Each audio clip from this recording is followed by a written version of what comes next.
humble ka kasi ibig sabihin parang kailangan mo si Lord sa buhay mo. Yung iba kasi mapagmataas na sa sarili na di na nila kailangan ng Panginoon. Madali itong sabihin. Mahirap gawin. Iwasan mo na lang sa init ng ulo.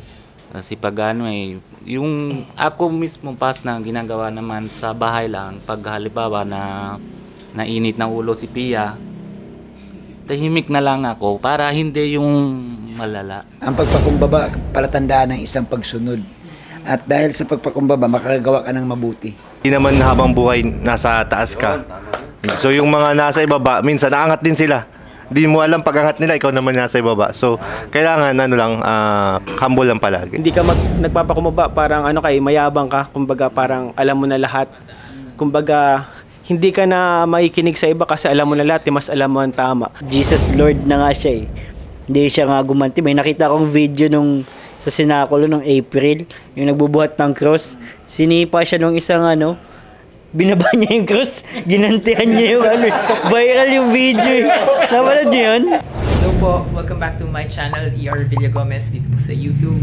And sa Facebook, it's Pastor ER Villagomez. Thank you po sa lahat na nagsusupport sa channel po natin. Sa mga hindi pa po nakasubscribe, 64% of you nakakapanood ng videos, hindi pa po nakasubscribe.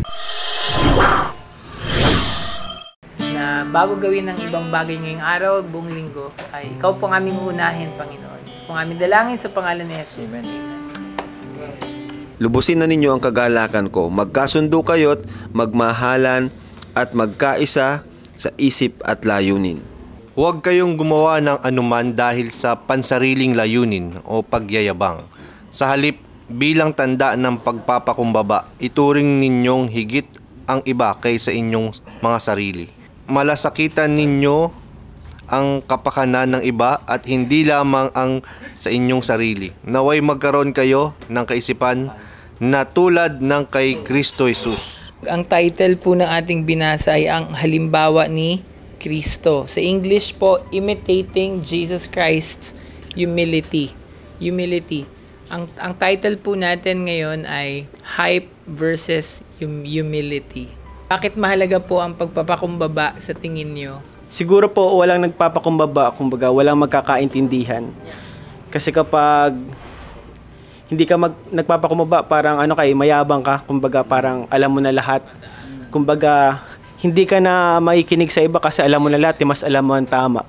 Pero sabi dito ni Lord ay, wag lang ang sarili niyong kapakanan ng isipin niyo, kundi ang kapakanan din ng iba. Kumbaga, minsan kahit alam mo ng tama, kumbaga, kailangan mo pa rin makinig sa iba kasi, kumbaga, magkaiba kayo ng pinanggalingan or magkaiba kayo ng punto. So, kumbaga, sa pagiging mapagkumbaba, magkakaroon din ng ng peace sa pagkakaunawaan. So, yun. Walang magpapatawad. Kumbaga, parang gift ni Lord yung humility. May kapayapaan pag may pagpapakumbaba. Uso sa mundo po natin ng hype, di ba? Kaya nga, i-hype natin yan. O kaya parang i-flex. Magpasikat. Bakit sa tingin nyo mahalaga ang pagpapakumbaba? Mahalaga ang pagpakumbaba kasi palatandaan ng isang karunungan. Ang pagpakumbaba, palatandaan ng isang pagsunod. At dahil sa pagpakumbaba, makakagawa ka ng mabuti. Ang sinasabing ni Kristo rito, tularan yung kaisipan ng Panginoon. Sa buhay kasi ni Kristo, pag sinundan mo talaga, andun yung papakumbaba Di ba yung bang sa kabila ng lahat na nalipusta sa kabila ng lahat na initsapuira sa lugar niya, pero wala kang makitang hinanakit, bagkus nung nakabayubay kasi sa cross, anong sabi sa kanya nung Panginoon, isama mo naman ako kung samantalang makasalanan niya. Pero di ba nakita natin doon na wala siyang ginawang yung kapalit na ireresbakan kita kasi ginawa mo sa akin. So ang pagpakumbaba napakahalaga sa simpleng buhay natin sa kalsada. Tinan mo itong walang pakumbaba sa kalsada, guys. Anong nangyayari? Di ba? So kung ito napakasimpleng salita ni Kristo, yung pakumbaba, pero napakalawak ang sakop nito. Paggamitin natin ito, ang laking tulong para sa sarili natin, sa pamilya natin, Oo. Pag may pakumbaba ka, hindi mo mabubulyawan yung mga anak mo. Pag may pakumbaba ka, hindi mo masisigawan yung misis mo. So, napakalaki po talaga ng yung pakumbaba. Dapat talaga hindi mawala. Sa akin yung pagpapakumbaba, ito yung tinuturong kong pagmamahal sa kapwa ko. Kasi pag mayroon kang pagpapakumbaba, talaga ay sinusunod mo yung sinabi ni Kristo dito. Kasi ito yung sinasabing, pag mayroon kang pagpapakumbaba ay may pagmamahal ka sa kapwa mo. Hindi po masama na umamin po tayo ng kamalian. Ayan po yung nagtataas. Sabi nga ni Jesus, kapag tayo ay nagpapakababa, ay kanyang itinataas. So napaka-importante pong pagpapakumbaba. So magmahalan po tayo at kung ano lang po tayo, kung ano po yung natatanggap po natin, kontento tayo, tapos may respeto po sa bawat isa. Yan po yung para sa akin ang pagpapakumbaba. Verses 3 to 5, huwag kayong gumawa ng anumang bagay dahil sa makasariling hangarin o paghahangad na maitaas ang sarili. Sa halip, magpakumbaba kayo sa isa't isa at ituring na mas mabuti ang iba kaysa sa inyo. Huwag lang ang sarili ang inyong kapakanan ang isipin nyo, kundi ang kapakanan din ng iba. Verse 5, dapat maging katulad ng kay Kristo ang pananaw ninyo. Madali itong sabihin. Mahirap gawin. Nasa panahon tayo na nasa attention age po tayo. Ang currency ng mundo is kapag meron sa'yo ang attention, nandun din ang lahat. Kapangyarihan, kita, lahat yan. So, hinahangad ng mundo ang pagkuha ng attention ng mga tao. Pero dito nire-remind po tayo na hindi na tayong katulad ng mundo nung tayo po'y nakakilala sa Diyos. At may benefit po ang humility. I believe ang totoong kagalingan ng isang tao, yung true greatness, nasa paglilingkod po 'yan. Humility po para po sa akin ay din po 'yun. Isang way din po na kailangan natin ng Panginoon. Yeah. Kumbaga magkakaroon tayo ng self-awareness na kapag sumusobra na, may parang nagpa-pop up sa ating mind na, ay, parang sobra na. Parang ganun. Parang nagkakaroon tayo ng self-awareness. Importante para sa akin yung pagkakaroon ng pagpakumbaba kasi pag humble ka, ibig sabihin lalo na sa mga hindi pa nakakilala kay Lord, sobrang importante nito kasi pag humble ka kasi ibig sabihin parang kailangan mo si Lord sa buhay mo. Yung iba kasi mapagmataas na sa sarili na di na nila kailangan ng Panginoon. So malaking bagay din to na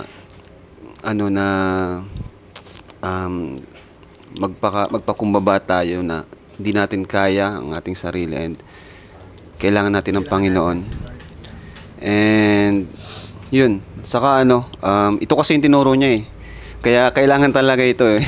Kasi ganito yung leader natin, ganito yung sinasamba natin, si Lord Jesus na nagpakumbaba siya. So dapat talaga nating tularan at sundin. Lalo na sa mga mga leader, kaya ang sinabi mo pas, 'di ba? Siya mismo napakahirap nung ginawa niya, yung hinugasan niya yung paa ng kanyang kanyang mga tauhan, 'di ba? Grabe kakaiba talaga. Sobrang kakaiba talaga pas wala akong ina-admire na ganon. Si Jesus lang talaga yung sobrang humble na nakita na nakilala sa Bible. Di siya gumanti.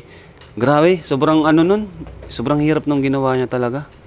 Parang wala nang makakapantay doon. Kaya kahit man lang sana ilang percent ng pagka-humble ni Jesus is magawa natin. So yun pas, importante ang humility dahil ganun ang ating Panginoon. Yan po. Ang mundo kasi yan pas bilog kasi ang mundo. So yung pagpapakumbaba, kailangan i-apply natin yan palagi kasi hindi natin alam yung niyayabangan natin na ngayon medyo mababa sa atin ang estado ng buhay sa atin. So kung ikaw nakakaangat ka, hindi naman habang buhay nasa taas ka. So yung mga nasa ibaba, minsan naangat din sila. Hindi mo alam pag-angat nila, ikaw naman nasa ibaba. So kailangan humble lang palagi. Verse 3 na magpakumbaba kayo sa isa't isa, ituring ang iba na mabuti kaysa sa inyo. Kasi po sa mundo masyado nang magulo eh. gobyerno, pamilya, organisasyon, may division, pag may nagmamataas, unti-unting naglalayo ang mga puso. Pag may pagpapakumbaba, nagkakaroon din po ng unity. Kasi nagkakaroon ng intindihan yan eh. Nagpapababaan, kung nagkakaaway, walang kapatawaran yan. Maghihiwalay sa grupo and then magyayabangan ulit. Hindi matatapos yung cycle. Pero pag may humility, magkakaroon po ng unity yan. Paano sa linggong ito, pwede niyong mai-apply ang humility sa ang area ng buhay niyo at papaano? Kahit sa maliit na bagay lang. In this next week na hindi tayo magkikita. Ano na lang, hindi na lang siya, hayaan na lang siya muna. Parang kapag nandyan siya, dati pa din yung turing, hindi nagbabago. Parang ganyan, kung pag-ito pa siya. Pero hindi ako, ilang beses na kinukorek ko eh. Ganyan, mapasaway sa tayo. So medyo magpapasensya ka ba? Opo, hanggang sa lagi. Lahat na ganyan gagawa. At saka hindi mo pa sinasabi, minsan nasa utak mo pa lang, nandun na yung kayabangan mo eh. Parang kaya mahirap. Kaya yun ang iniisip ko lagi, yung sabi ng isang preacher, wag mong iisipin na na ikaw, ako mismo ay higit sa iba or kahit kanino. Halimbawa, ako higit kay JJ, higit kay... Pag may naiisip kang gano'n, huwag ikakat mo na siya agad. Huwag mong bago ka pa magsalita, bago ka yun yung huwag mong isipin na higit ako sa iyo. Sa anumang larangan, sa lahat ng larangan. Kasi si Jesus Lord na nga siya eh. Hindi siya nga gumanti. May nakita akong video sa sinakulo nung April, yung nagbubuhat ng cross. Sinipa siya nung isang binaba niya yung cross, ginantihan niya yung viral yung video eh. Napanood niyo yun? Diba? Kasi Ang sabi nga daw, yung holy kick daw. kaya ang hirap nung ginawa ni Lord kasi alam mo yun.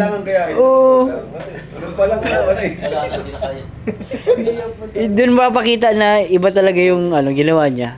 Hindi, walang kahit kasi isang snap niya lang kaya niyang wasakin yun sila lahat eh. Pero ganoon, inisip niya na hindi siya higit. Dinuraan siya. Nampas-ampas pa siya ng So yun yung grabe yung pagtitiis niya. Yun, isa pang kipas, pagtitiis. Titiisin mo talaga. Kung kahit alam mong kaya mo, alam mong mas better ka, titiisin mo siya. Paano ko may apply? Siguro, Ngayong linggo lang. ngayong linggo, papasyensya, magtiis, magpasyensya, papatrabaho ka daw ba? less talk. Ayun. Kung tayo man nagkamali, uwi natin, huwag tayong nagkamali na nga tayo. Kumbaga kinukurik pa natin yung sarili natin. So, aminin natin yung yung kamalian, hingi ng sorry, yun ang kapatas sa atin. So, nagagalak po dyan si Jesus kapag tayo ay nagpapakumbaba. Diba? Yan ang tapos makinig sa pinapayo sa mga para sa ikabubuti. Isipin ko lang palagi yung sinabi ni Lord. Malin mo lang ang kapwa mo. Para magamit ko to sa araw-araw sa sarili ko.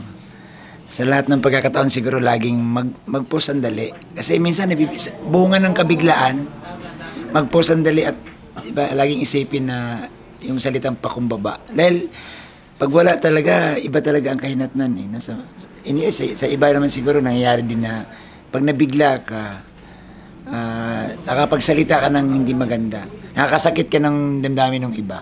So yun nga, siguro magagamit ito pas na sa araw-araw, no? Mag-pause sandali, no? At isipin talaga kung ano yung salitang magpapakumbaba. Mas lawakan po yung pangunawa. And control po sa sarili din. Kasi kung may control sa sarili mo, puso at isip mo, hindi papasok yung, kumbaga, yung init ang ulo din, na kahit na minsan yung kausap mo or nakakasalamuha mo, hindi na okay sa'yo. Kailangan yung pangunawa mo, nandun pa rin nanaig. And yung pag-ibig ni Jesus sa puso mo nandyan, hindi po nawawala. Yun lang po. Pagpapakumbaba parang isang division. Ang division ng isang salitang division ng kabutihan at kasamaan. So pag lumampas ka dun sa pagpapakumbaba, kumbaga ay lumampas ka na dun, ay nandun ka na sa part na may marami ka ng kaaway kasi hindi ka na nakikipagtalo ka na sa mga bagay na mga bagay na palagay mo tama kahit mali naman talaga. So manahimik ka na lang. Minsan yung salita natin ay parang makapangyarihan ng salita kaysa sa gawa. Kumbaga, pag nagsalita tayo ng parang hindi mas maganda or makakasakit sa iba, masyadong tayo nagmamata sa ating sarili nun. So, manahimik na lang. So, doon tayo sa mas mababa pa sa pagpapakumbaba. Babaan pa natin, pero mahirap, di ba? Huwag tayong self-centered, tapos katulad ng way ni Kuya Bobby na ma-post muna. Maganda po yung way na yun para magpakumbaba tayo. Tapos sabi nga ni Charles Swindoll, 10% ng buhay natin ay yung nangyayari sa atin, tapos 90% is how we react to it. Halimbawa, nakakaangat na tayo sa buhay. Minsan, marami na tayo nakakalimutan, kundi pagmamataas lang. Buti na lang may mga ganitong na naalala natin na kailangan natin magpakumbaba. Iwasan mo na lang sa init ng ulo.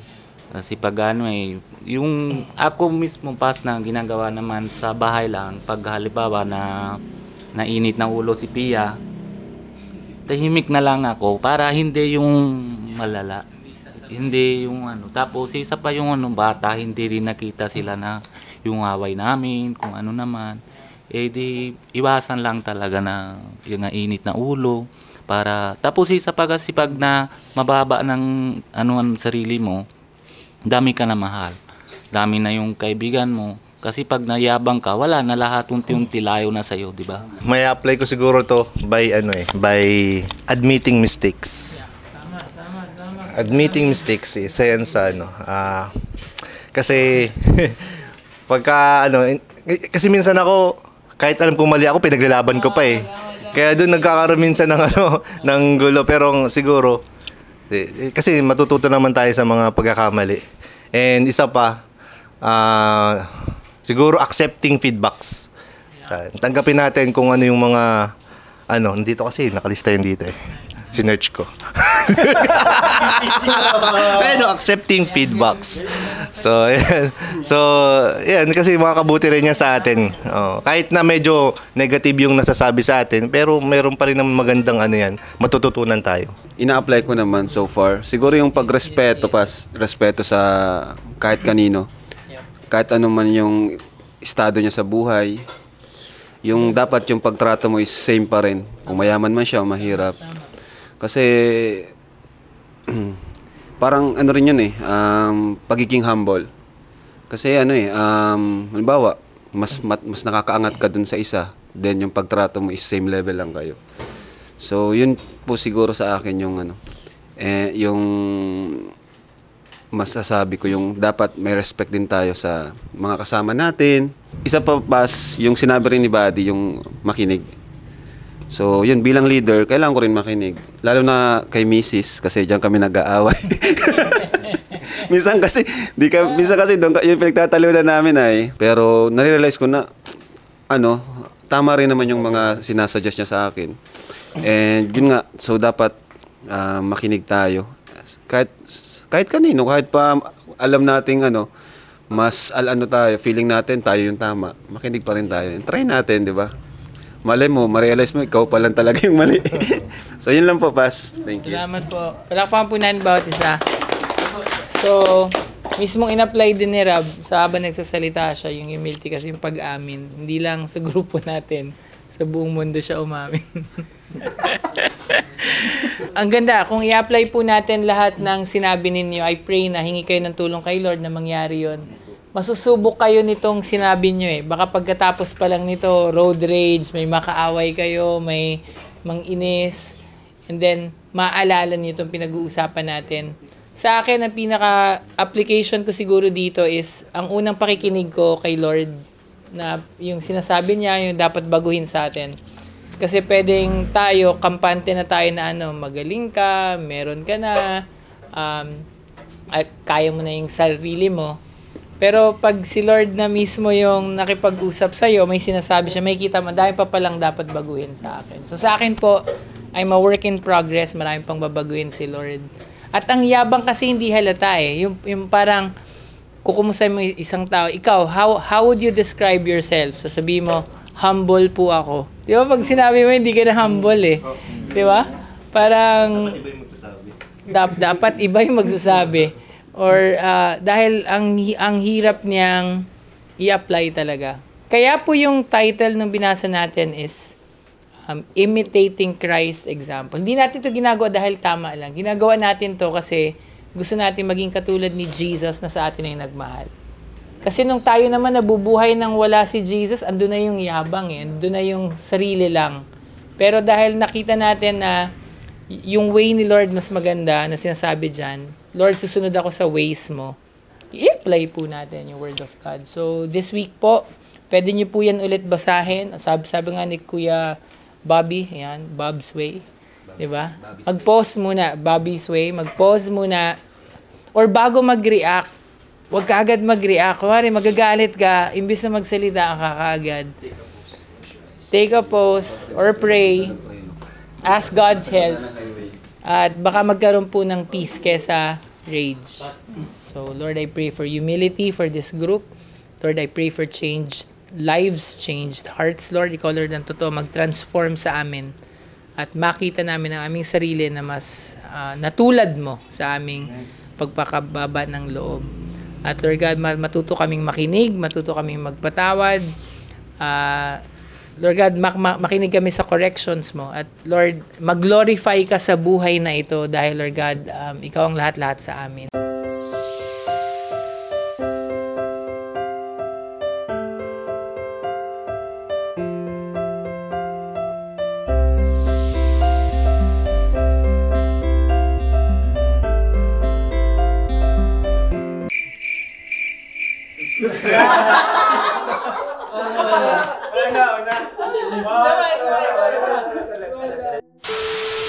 Please subscribe! YouTuber. Salamat po sa inyo. Thank you.